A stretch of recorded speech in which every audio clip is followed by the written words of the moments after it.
Welcome to the Grappling Rewind Podcast. Welcome to this special, Friday afternoon, Friday evening? Late Friday, yeah. Post-ADCC bracket release episode of the Grappling Rewind Podcast.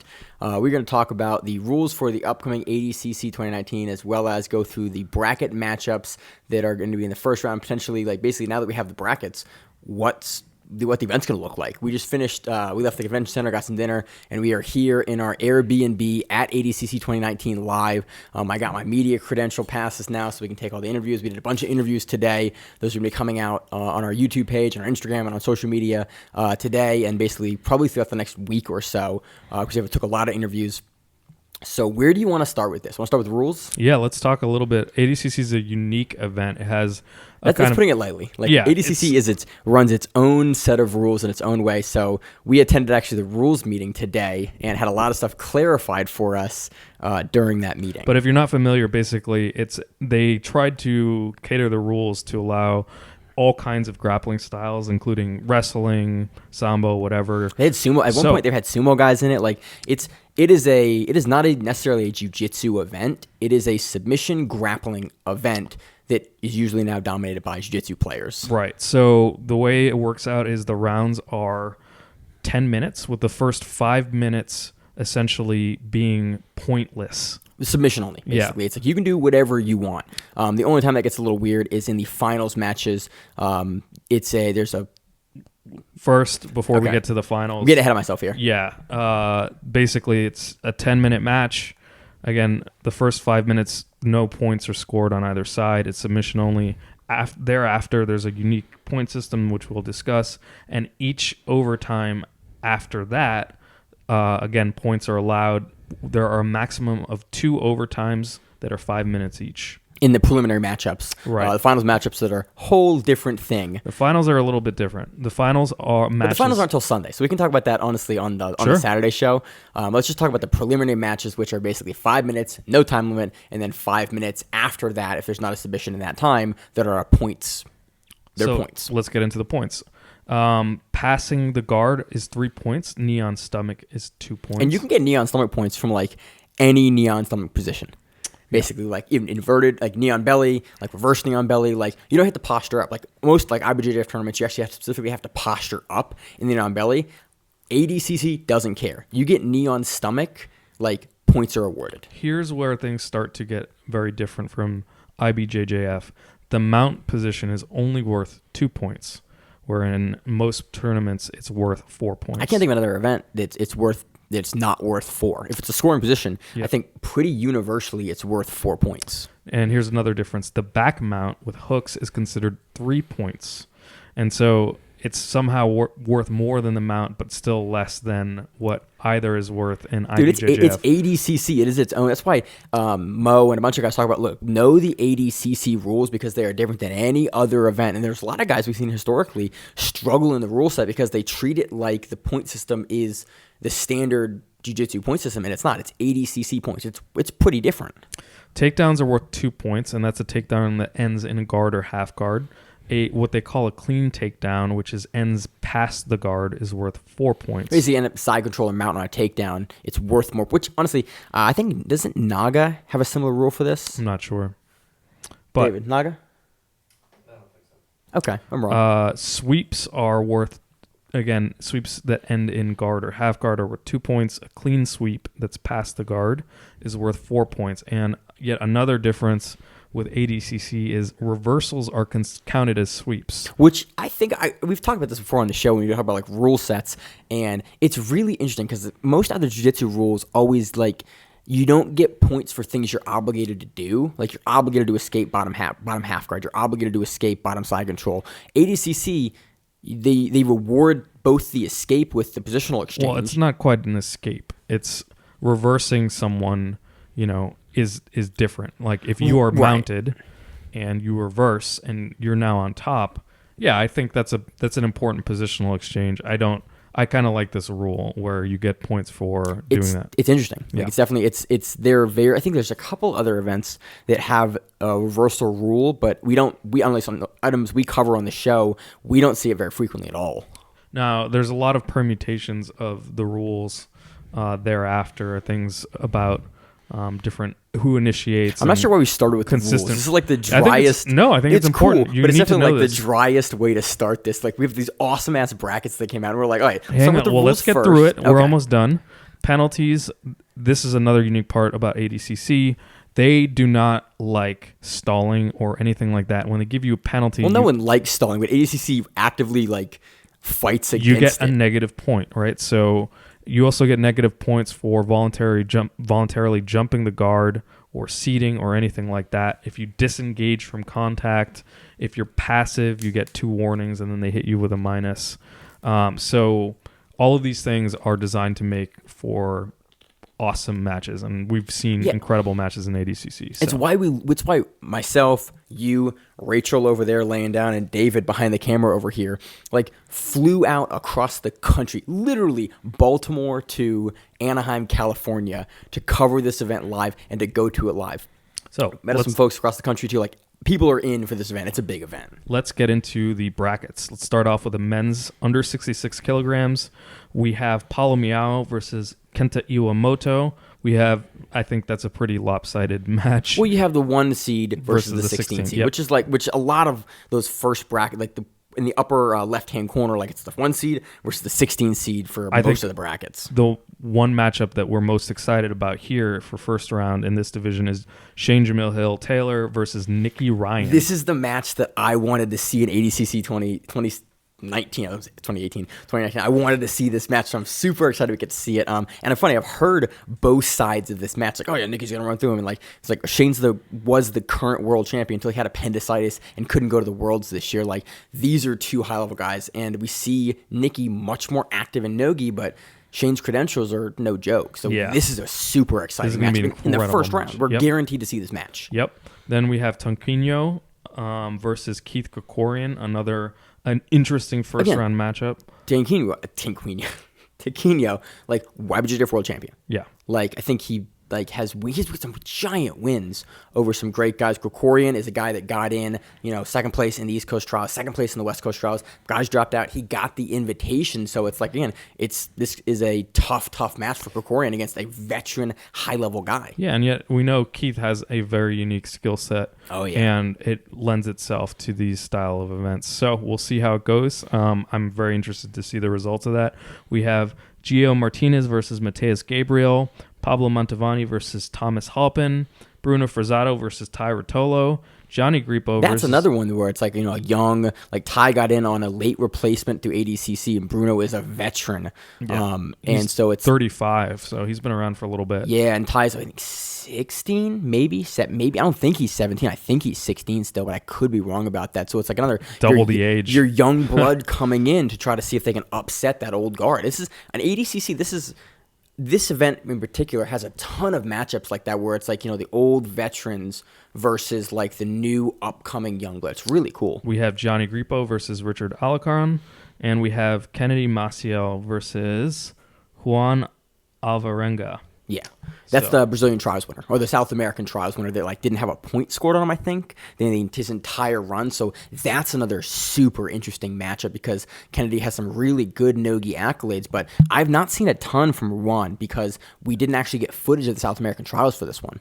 So tons of things. I think the front runners for the division is definitely Paula.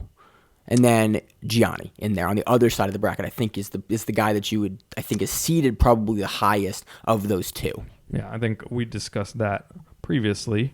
Let's move on to the men's under 77 kilograms. By the way, it's messing me up completely because I didn't bring mic stands. So we're holding the microphones in our hands as we do this. And I usually emote a ton with my hands. And I can't do that because I have to hold the mic in front of my face. And it's throwing me off. We have JT Torres versus Ross Nichols. Returning champion versus your European trials winner. Again, should be interesting matchup. This is... I think JT's to lose. Your returning champion usually doesn't lose their first match in ADCC. I think that's a vast understatement, but yes, I think JT Torres takes that. John Combs versus DJ Jackson, Gary Tonin versus Mateus Gamro. We have Renato Canuto versus Oliver Taza. That should be a fun one. That should be like Canuto has a fun style, I think, for ADCC. That also means that if both Renato and Gary win their first match, they will meet in the second match, which will be fireworks. That'll be like a Gary Tone and Vagner Xhosa match, where it's just like that level of both guys just going for the gold. Like in both those, in Gary and Hanato, we've seen matches like that where they push a fire pace throughout the entire match. We have Lucas Lepre versus Lachlan Giles. We actually interviewed Lachlan today, and Lachlan was like, that was actually the matchup that I wanted to get in my division. He was talking about like the style, like stylistically where he thinks he's strong, and like I am super excited, especially since Lachlan is about the matchup. Like I'm super excited to see that. Lepre is a veteran, has looked great for years and not just years. a veteran. I mean, he's an outlier. He's a multiple-time IBJJF world champion. Like he's the dude. Lepre is a tough dude to beat. Yeah. And so I'm happy that Lachlan actually wanted that matchup, and we're going to get to see it. We have Dante Lyon versus Jonathan Citavi. Another really, really good matchup. This should be a lot of fun to watch. Citavi's got that like guillotine, like a new school Marcelo style. Lyon comes in with a nice, heavy pressure. Should be a ton of fun. We have Vagner Xhosa versus Servio Tullio. Edwin Najmi versus Celso Vinicius. So, again, potentially second round, we could see a matchup between Vagner Xhosa and Edwin Najmi, which would be incredible. That would be outstanding. Dude, this whole 77 bracket, like all these brackets, we're going to keep saying it, look amazing. The 77 bracket has a bunch of matches that could go like, they could be just barn burner matches, which is like stylistically wise. Yeah, I think it's going to be amazing. And 88 kilograms, the men's under 88 has got a ton of opportunity to. Yeah, so we have Craig Jones versus loading for you. Technical difficulties in the Air BNB right now for Emil. First match, we have Craig Jones versus Ben Dyson. Second match, we have Mason Fowler versus Valdir Arujo, Baby Monster. Again, that's another match that has a really interesting style dynamic. I think potentially we can see Valdir do some really interesting stuff here. He's put on some really good performances before, and so this is a fun one to watch. Then we have Rustom Jizya versus John Blank. Yeah, that should be really interesting because we know about Rustom that he is a fucking pressure wrestler. Yeah. For everyone. Like everyone's like, man, Rustom is a tough guy to beat. Yeah. I think it's really interesting. I was talking to some guys about this matchup, and I think Mo talked about it on one of the podcast interviews he did. I don't think anyone has touched Rustom's legs in ADCC. And so it's like, okay, he's probably going to wrestle. He probably gets Thor down, but Thor has a really dangerous guard. And he plays like a high rubber guard. He has a lot of really tricky things from the guard, and it'll be really interesting to see how these two styles match up in the guard, and like how Rustom deals with John's guard. Yeah, where I think the match is probably going to take place. In particular, because we see a lot of these guys hit submissions from transitions and scrambles and things like that. So yeah, we'll see how they it have goes. a real unorthodox style. So that should be a lot of fun. Next we have, is it loading for you yet or no? No. Do you want to look at my computer? No, just keep. All right, we got Murlo Santana versus Keller Laki Sodi. We have Josh Hinger versus Gabriel Almeida. So we're on the other side of the bracket now. Adam Wardzinski versus Mike Perez. Mateus Diniz versus Pedro Marino. And we have Gabriel Arges versus Alec Balding. Yeah, outstanding. Like, I think a lot of guys were saying Hinger was probably going to take that side, like favoring Hinger to take that side of the bracket. I feel like the 88 kilogram division more than any, I have the least amount of feel for what the semifinals are even going to look like. Yeah, there's a lot of weird stylistic matchups that I think could, like, not necessarily that go either way, but it's like I can't get a good bead on how a lot of these guys will match up, where it's like the fight could end up here, the match could go here, it could be a wrestling match, it could be a guard match, it could be a passing game. Like, I am much less confident in picking a lot of these matchups than I am kind of the other divisions, just because, like, a lot of these guys, they can do different things, but we see them take the fight in different places. So I'm just curious to see how a lot of these matchups. This one is, I'm not going to say it's wide open because I would still favor Jones in here, but there's a lot. I think we're going to see upsets in this division that are going to surprise people. Absolutely. Now, shall we do the men's under 99 kilograms? I think we shall. Finally loaded over here. Awesome. Gordon Ryan versus Ben Hodgkinson. So Gordon Ryan didn't show up for the walkouts. Really interesting. He was the only guy and only woman in the entire event, and the only competitor in the entire event to not show up for the walkouts. So 97 competitors out of 98. But we saw him. We saw him earlier. He sat behind us. When we were in like this, behind in us, like yeah. in the seating area beforehand. If everyone came to the mat for the rules meeting, like he's here. but he didn't show up for. I thought he was going to walk out in like the cape and the hat, like he was going to wait till they called his name and walk out of the back, like onto the mat, but he didn't walk out. So I don't really know how to take that. I assume he's still in the event. We saw him there. Everyone made weight for the looked fine, yeah. event. He looked fine. He was walking around. He was talking. So yeah, who knows? I don't know. But it was interesting that like your front runner, your previous division runner, the division down that's moved up, didn't show up for the walkout. Yeah. Tim Spriggs versus Felipe Andrew. Lucas the Hulk Barbosa versus Pertu Topinen. We have Patrick Gaudio versus Mraz Avgoyan. On the other side of the bracket, we have Vinny Magalhaes versus Dan Martinez. Dan Martinez, late replacement. We spoke to Vinny a little bit today, and we talked a little bit about the multiple weigh-ins, and Vinny was not pleased about having to weigh in like 3 times. Yeah, he sounded a little salty about that. He was like, I'm not a fan of it. But, it seemed overall very, enthusiastic about Well, he's happy to so. move back to kind of what he thinks is good weight class in under 99. We have Tex Johnson versus James Populo. Jackson Souza versus Paulo Jose Pinto. Vinicius Ferreira versus Tractor. Paulo Arroyo. Yeah, that's Tractor. They just got the late placement spot after. I think he got the spot after. No, he didn't get the spot after Keenan. He got the spot after Keenan, or before the one after Keenan. That was a very convoluted sentence. Dude, we've had so many dropouts from this division. It's hard to keep a lot of the guys straight. I think James, Dan Martinez are both like last week replacements. Yeah, it's interesting. We have on Gordon's side of the bracket, it seems like a very competitive bracket side. We have Gordon Ryan, Lucas the Hulk Barbosa, and Patrick Gaudio all on the same side. Plus Spriggs, and Spriggs has a really interesting game for ADCC. I mean, Spriggs could only potentially disrupt Gordon on that side. So, but yeah, Vinny's side seems like Honestly, a little bit we could more. give it a Vinny Gordon. It wouldn't surprise me too much to have a Vinny Gordon finals match, a rematch like the ACBJJ match. And again, Vinny took that one on points, and he's the only guy not named Felipe Pena who's in the absolute super fight with Galvao that's in ADCC, and actually have a win over Gordon in the recent past at all. That's right. So that's super interesting. I'm honestly, it would not surprise me to have Vinny and Gordon in the finals there for this one. Yeah, that's definitely a possibility. Moving on to the men's plus 99, Emil. Yeah, it's this division is incredible.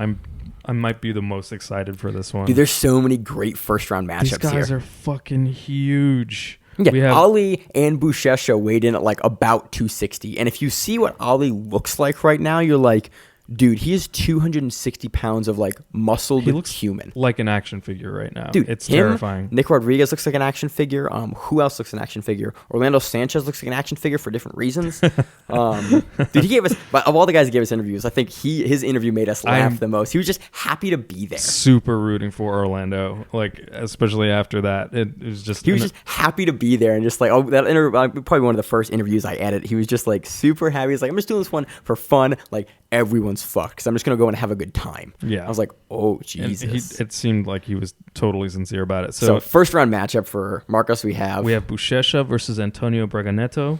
We have Jared Dopp versus Victor Hugo. Yuri Simoes versus Elliot Marshall. That'll be a really interesting match to see, like to showcase Yuri's wrestling, to see like, because Yuri's trying to do the match with Kyle Snyder, and they pushed that for probably 2+ months. And Marshall's got some really good wrestling. It'll be interesting to see how Yuri deals with the wrestling of Elliot Marshall.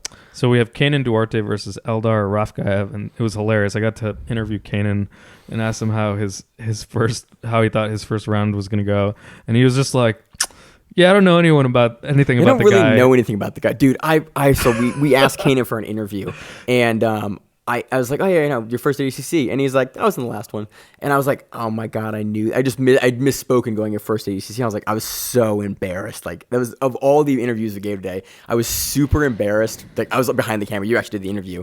I was so embarrassed that interview because I was like, oh my god, I knew that you were the last one. Like I enjoyed watching the last one. I can't believe that I just said that to you in asking you for an interview. I was he seemed pretty cool about it. So embarrassed by that. On the B side of the bracket, we have Orlando Sanchez versus Mateus Jaskowiak. We have Nick Rodriguez versus Muhammad Ali, which is This is the other match. Fucking fireworks. This is the other match that I'm kind of most excited about because Ali plays that real high judo stance and Rodriguez wants to double leg you into the next dimension. Double leg or single leg you in the next dimension. But Ali is really good with that Uchimata and those like in throws off of the singles and doubles. So the matchup is really good. I think these two guys are also the most explosive at the over 99 division. So you're putting them in the first round together when they're fresh. And there's no weigh-in here. So both these guys are coming in full tank, first round, ready to go. I'm on one hand so stoked that we get to see this match for sure.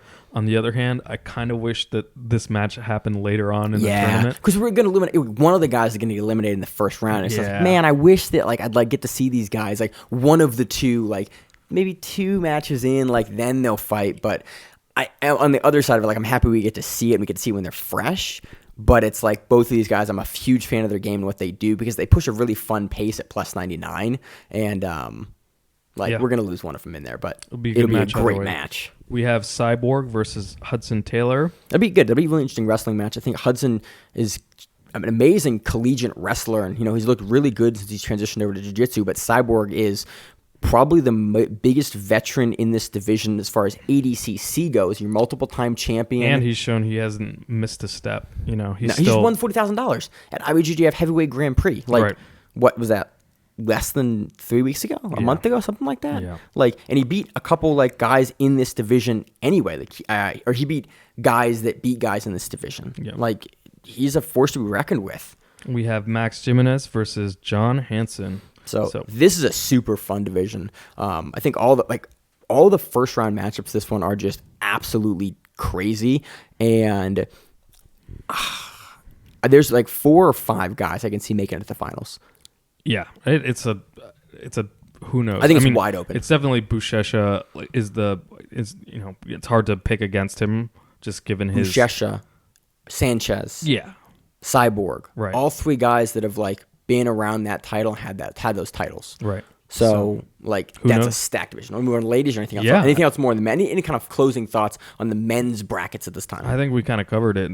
They're all super exciting. So Under 60 or over 60? Under 60. Let's go to under 60 kilograms for the ladies. Again, women's divisions are divisions of 8, not 16. So we only see 1 matchup for the women on the first day, as opposed to 2 matchups for the men on the first day. So we're going to go through both the first round matchups and into the second round matchups tomorrow for the men. But the women, we got 1 matchup tomorrow. So we have Bia Mesquita versus Jenna Bishop, Fionn Davies versus Rikako Yuasa. That'll be a really fun match. I think Yuasa is definitely the smallest woman under 60, and we've seen Davies just on a tear. I think Rikako's game doesn't translate quite as well over to Nogi, and Fionn is just like a force to be reckoned with in Nogi, and she's bigger. I'm not sure if she's cutting to make under 60, but it wouldn't surprise me if she is. We've seen Fionn very active in Nogi.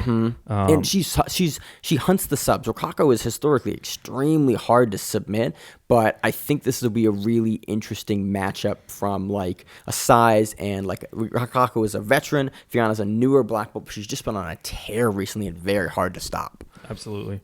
We have Bianca Vassiliou versus Livia Giles. We spoke to her a little bit about that, and she was excited about the matchup. This is again a really interesting matchup. It's been interesting. It was interesting to talk with Livia about her preparation and kind of leading up to this ADCC camp and what they've incorporated and how they've specifically addressed strengths and weaknesses of her and Lachlan's game, kind of in the lead up to this. We have Elvira Karppinen versus Catherine Perret. That should be a really fun matchup too. We talked to Catherine a little bit about it, and Catherine was just amazing. Catherine always gives really great interviews. She was just excited to be there. She got the late replacement. She was told to basically be on weight in case something happens. She said she got the news a week ago when she was at the beach.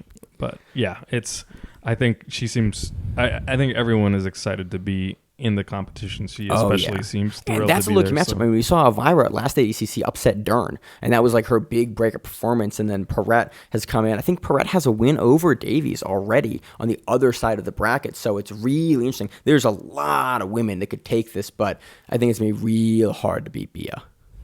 Yeah, she's absolutely the reigning champion. So women's plus 60 kilogram division. Again, another women's division, division of 8. We have the returning multiple time ADCC plus 60 kilograms division champion, Gabby Garcia. She's going up against Stephanie Egger. We have Amanda Levy versus Karolina Vieira. I'm saying it now. I think Levy's leg lock game potentially could take her far in this division. I think Levy is probably one of the smaller women in this division, but the only one who I think might be smaller is actually Karolina Vieira here. So this is actually potentially a first-round matchup with two of the smallest women in the plus 60 kilogram division, and I think it's going to have a really interesting dynamic as a result because the speed advantage that both of these women have is going to be kind of less of a factor. Do you see anyone on this side of the bracket taking out Gabby?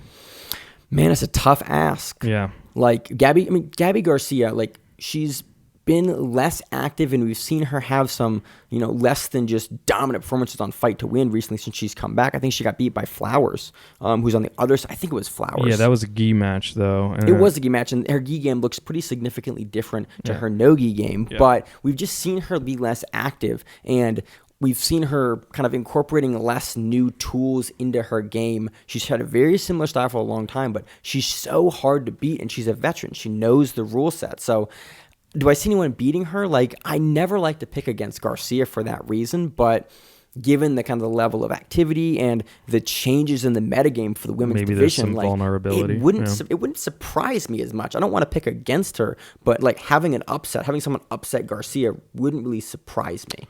On the other side, we have Tan Porforio versus Jessica Flowers. I think the matchup that everyone wants to see is Porforio versus Garcia. They're on different sides of the brackets, and they both have, tough competition, but very possible stylistically kind of winnable matches for them to end up in the finals against each other. We have Nathalie DeJesus versus Karina Santi. Again, another fun matchup for the women's division. I think it's real hard to pick against Porforio and Garcia. I think they're the two largest women in the plus 60 kilogram division. I think they, at the open class, have the most credentials of any of the other women there. It should be a really interesting division. Yeah.